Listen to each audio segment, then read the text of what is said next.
What's up mga kahabi? Ayan guys, ito na yung big day natin kasi ngayong araw na to si boss, yung asawa ni boss, yung big boss namin, yung asawa ni big boss namin pupunta dito para kumain kasama yung mga friends niya. So ayan guys, nandito ako ngayon sa VIP namin para mag set up ng VIP room and together with their tables set up as well.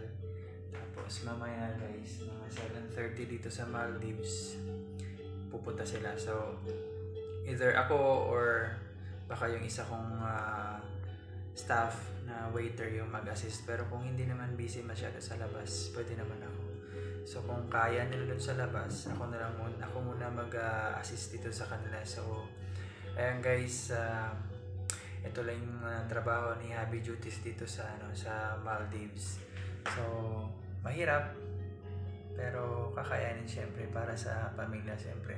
Tsaka mas gusto ko yung ginagawa ko dito kasi nagagawa ko rin yung mga gusto kong gawin. Tsaka mabait naman yung boss namin. So ayan guys, so hindi ko man ma-video yung buong conversation or buong pagkain nila mamaya, pero at least nakita nyo na yan yung preparation natin every may VIP.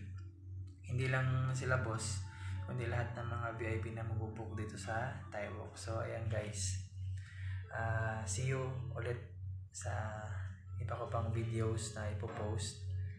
Ayan, thank you. Ayan ulit, pasilip.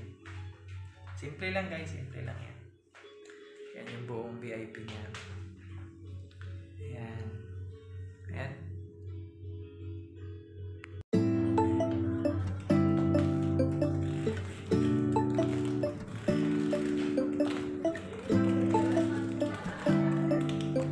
Naglupit.